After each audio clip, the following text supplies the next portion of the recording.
Y como lo hacemos todos los días, a toda hora, DNews en vivo desde los lugares donde se producen las noticias relevantes. Estas son las imágenes de la Casa Blanca, que espera en 2 horas nada más recibir al presidente Volodymyr Zelensky para la tercera reunión entre Donald Trump y el mandatario ucraniano. Será la tercera reunión en un plazo de 10 meses de una relación que ha sido muy cambiante, una relación que empezó con muchísima tensión por la idea de Trump de ablandar la postura ucraniana y de conseguir que el gobierno de Zelensky estuviera dispuesto a hacer concesiones que antes Zelensky no quería hacer, que luego se acercó desde el momento en el cual Zelensky se mostró más abierto a un cese del fuego, más abierto a hacer concesiones, que terminó de hecho casi que a los abrazos y a las sonrisas a partir del momento en el que Trump empezó a alejarse de Putin, sobre todo al ver que el dictador ruso no estaba dispuesto a hacer ninguna concesión, por más que todos sabíamos que un acuerdo iba a ser necesariamente más beneficioso para Rusia que para Ucrania, por el simple hecho de que quien está ganando la guerra es Rusia, pero al mismo tiempo un acuerdo supone siempre hacer algún tipo de concesión que Rusia no quiso hacer, y eso llevó entonces a Trump a acercarse cada vez más a Zelensky, a dejar atrás muchas de las críticas que venía haciendo y a plantear en estas horas, ya desde hace algunas semanas, la posibilidad de darle misiles Tomahawk. Claro, cuando esto se iba a producir, todo cambia a partir de la conversación telefónica de ayer entre Trump y Putin. Pero vamos a repasar primero lo que está haciendo la agenda de Zelensky en los momentos previos a la llegada al Salón Oval para tratar de entender un poco cuál es la estrategia. Así llegaba justamente ayer por la tarde con una delegación siempre bastante reducida, pero con sus colaboradores más cercanos. Y es interesante qué reuniones tuvo esta mañana, ya hoy. Porque tuvo reuniones primero con gente del mundo de la energía. Recordemos aquí que Zelensky negoció un acuerdo con Trump por el cual empresas estadounidenses van a tener un papel importante en la explotación de energía y de minerales ucranianos. Era parte de lo que Trump le pedía a Zelensky para hacer acuerdos, pero también hubo reuniones con el sector de la defensa, con el sector de la industria bélica. Esta reunión particularmente que mantuvo, por ejemplo, con el titular de la compañía Lockheed Martin, que es la que hace los F-16, entre otros sistemas armamentísticos estadounidenses. Lo que dijo Zelensky después de esta reunión es: tuvimos un encuentro en la búsqueda de mejorar las defensas antiaéreas de Ucrania y mejorar la capacidad misilística, además del desarrollo y de la ampliación de la flota de aviones F-16. Rusia está llevando adelante ataques cada vez más fuertes contra Ucrania en lo que va del invierno, o en lo que se espera para el invierno, y nuestro sistema de defensa antiaérea deben ser reforzados. Les agradezco entonces a Lockheed Martin y a otras empresas también del sector armamentístico por estas reuniones en las cuales, bueno, se han acercado posiciones, se han planteado las necesidades de Ucrania, lo que tienen estas empresas para ofrecer y obviamente en la búsqueda de reforzar sobre todo lo que más obsesiona a Zelensky, que son los sistemas aéreos, porque la mayor ventaja de Rusia sobre Ucrania es aérea. Rusia inunda todas las semanas el cielo ucraniano con drones, con misiles. Los aviones rusos vuelan en muchos casos con bastante libertad por el suelo ucraniano y Ucrania, por el cielo ucraniano, perdón, y Ucrania tiene dificultades para defenderse de todas esas incursiones, pero además no tiene con qué contrarrestarlas, con qué contraatacar. Bueno, parte de la discusión con estos aviones y parte de la discusión respecto, por ejemplo, de poder tener misiles Tomahawks para atacar el territorio ruso sin que Rusia se pueda defender, porque son misiles que son muy difíciles de defender, es justamente tratar de emparejar un poquito esa cancha que está muy inclinada en favor de Rusia. Una Rusia que, viendo esta escena, decide ir nuevamente al encuentro de Donald Trump. Ayer nosotros estábamos en vivo cuando Trump decía: estoy teniendo una larga conversación con Putin, en un rato les cuento de qué se trató. Y esto es lo que publicaba luego el presidente de los Estados Unidos. Acabo de concluir mi conversación telefónica con el presidente de Rusia, Vladimir Putin, y fue una conversación muy productiva. El presidente Putin me felicitó a mí y a los Estados Unidos por el gran acuerdo de paz en Medio Oriente, algo que él mismo dijo había sido soñado desde hacía siglos. Creo que el éxito en Medio Oriente nos va a ayudar en nuestra negociación para alcanzar el final de la guerra entre Rusia y Ucrania. El presidente Putin le agradeció a Melania por su involucramiento y también pasamos mucho tiempo hablando acerca del comercio entre Rusia y los Estados Unidos una vez que termine la guerra en Ucrania. Hacia el final de la llamada acordamos que va a haber una reunión de alto nivel de asesores de ambos la próxima semana. Los acuerdos iniciales, las reuniones iniciales de parte de los Estados Unidos van a estar lideradas por el secretario de Estado Marco Rubio, junto con muchos de sus hombres que van a ser designados. Además, va a haber un encuentro en una locación a ser determinada. Por otro lado, el presidente Putin y yo, luego de eso, nos vamos a encontrar en una ubicación ya acordada, que es Budapest, Hungría, para ver si podemos lograr que esta infame guerra entre Rusia y Ucrania pueda llegar a su fin. El presidente Zelensky y yo, en la reunión que tenemos mañana, esto por hoy, en el Salón Oval, vamos a discutir mi conversación con el presidente Putin y mucho más que eso. Creo que el progreso realizado hoy va a ser importante en esta conversación telefónica. Importante de lo que se va a tratar ahora esta reunión entonces con Zelensky, porque la clave acá es poder conseguir un entendimiento entre las dos partes para tratar de evitar que esto siga escalando. Cuando le preguntaron precisamente a Donald Trump, habló de esto. Putin tried to dissuade you from selling Tomahawk missiles. Well, of course. What do you think he's going to say? Please sell Tomahawks? No, but did he give Is he going to say, please sell those Tomahawks? I really appreciate it. I did actually say, would you mind if I gave a couple of thousand Tomahawks to your opposition? I did say that to him. I said it just that way. He didn't like the idea. He really didn't like the idea. No, I said it that way. You have to be a little bit lighthearted sometimes, but no, he doesn't want Tomahawk. Tomahawk is a vicious weapon. It's a vicious, offensive, incredibly destructive weapon. Nobody wants Tomahawk shot at him. Ask you not to provide Tomahawk? Trump se permitía bromear, justamente diciendo que le dijo a Putin si le molestaba que le enviara misiles Tomahawk a Ucrania. Está claro que Putin no quiere que Trump le conceda misiles Tomahawk a Ucrania y que es evidente que la decisión de una vez más mostrarse cooperativo y predispuesto al diálogo es para evitar que se concrete eso. Ahora, veremos cómo reacciona Trump. Trump va a caer una vez más en la trampa de Putin. Una vez más va a decir Donald Trump, bueno, evidentemente Putin ahora sí quiere negociar, es evidente que está buscando la paz, que quiere que la guerra termine, así que entonces congelemos todo como está, no vamos a aumentar nuestro apoyo militar a Ucrania, que todo esto se aclare para que pasen 2 o 3 semanas y todo siga igual. La verdad es que haciendo eso, el que pierde prestigio y poder político es el propio Trump.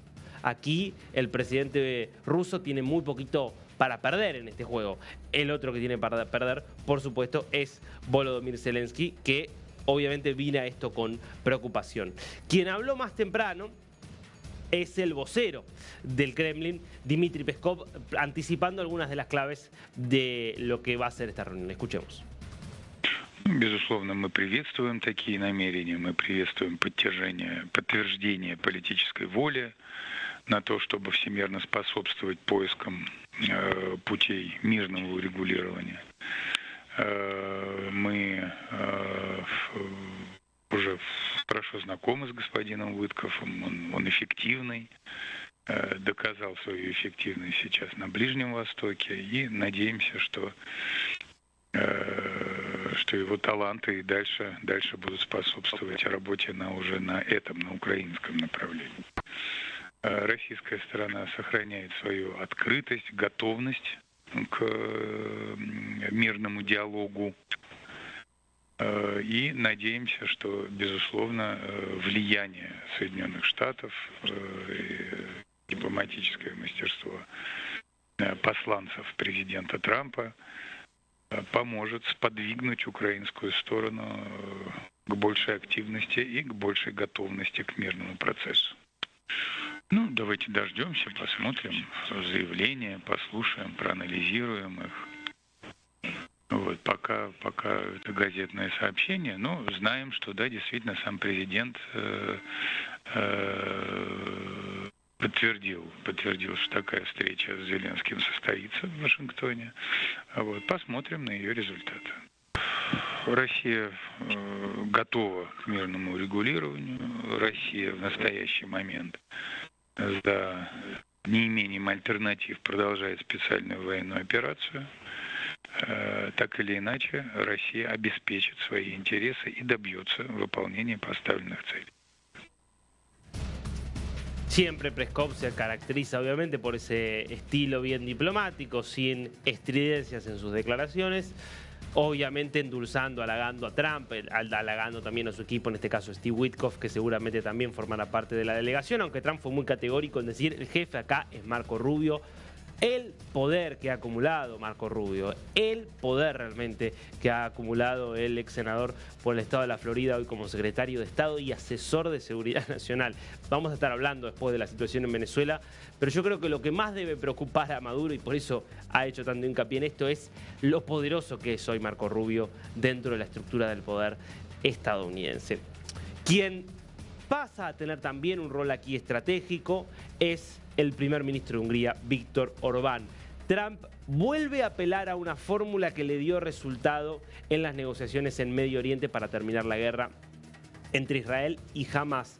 Y es buscar pivots, buscar actores que jueguen de alguna manera a dos puntas, que sirvan de puente, y me permitís la expresión en términos bastante banales, entre los buenos y los malos. Básicamente, de eso estamos hablando. ¿Qué característica tiene Qatar? Qatar es socio de los terroristas y al mismo tiempo es socio de Estados Unidos y de muchos países europeos y de Occidente. Por eso se convirtió en una pieza clave para resolver el conflicto en Gaza. Bueno, ¿qué característica tiene Viktor Orbán? Es miembro de la Unión Europea, es miembro de la OTAN, es miembro de Occidente y sin embargo tiene una relación muy buena con Vladimir Putin, mucha sintonía de afiliación ideológica con Vladimir Putin.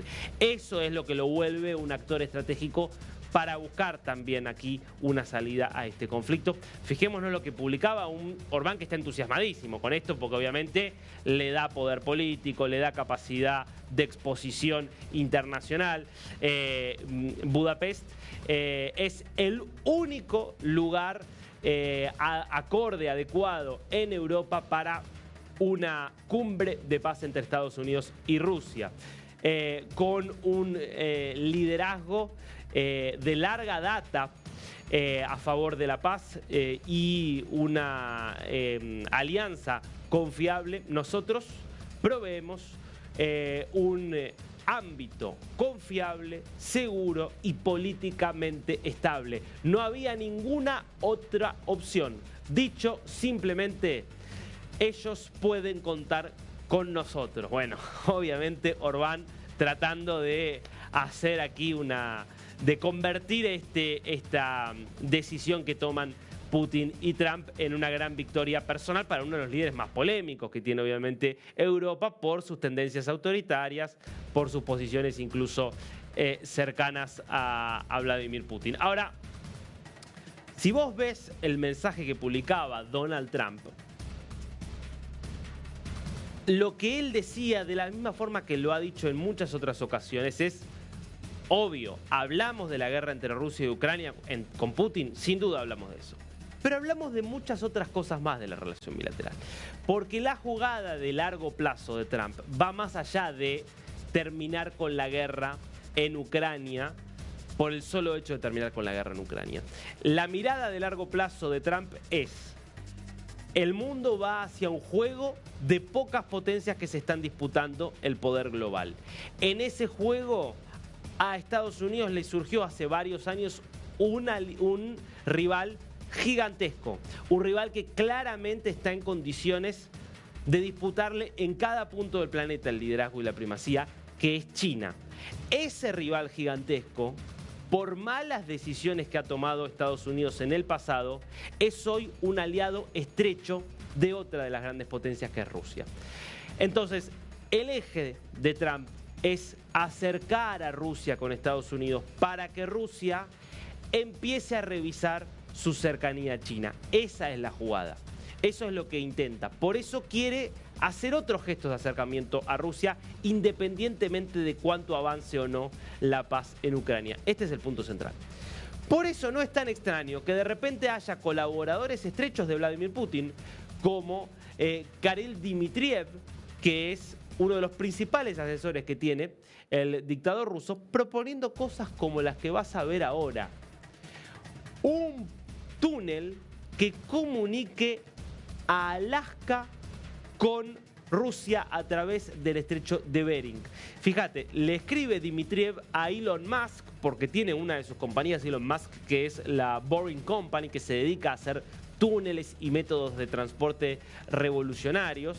Dice: Elon Musk, imaginen lo que sería conectar a Estados Unidos con Rusia y conectar así a las Américas con el bloque afro-euroasiático, con el túnel, ya lo bautizó, mira, el túnel Trump-Putin, Putin-Trump, primero Putin para él, por supuesto.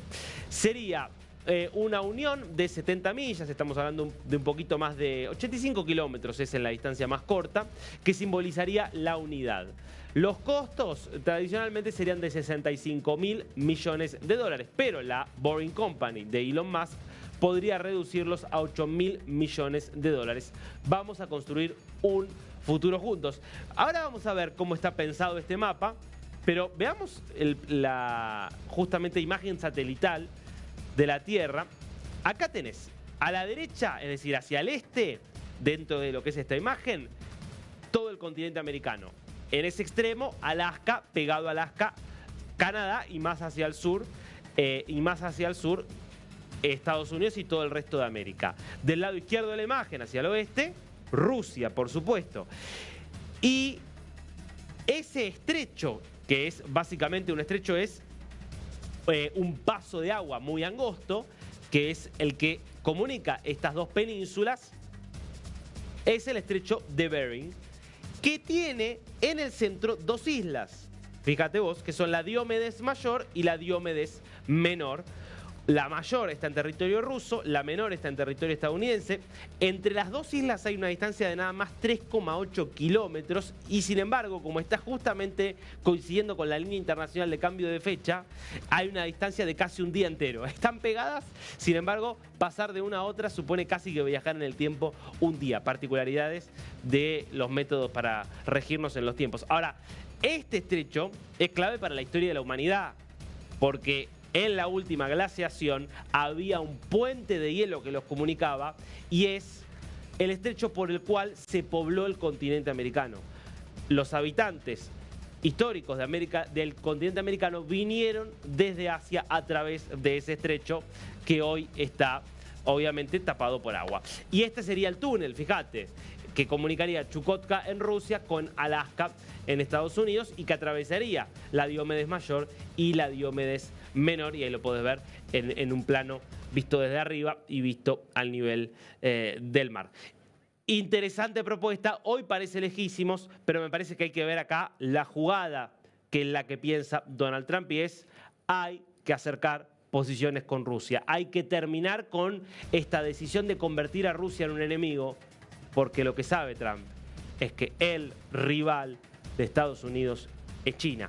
Y si Rusia y China están juntos, esto terminará debilitando a Estados Unidos y, si me animo a decirlo, a todo Occidente también.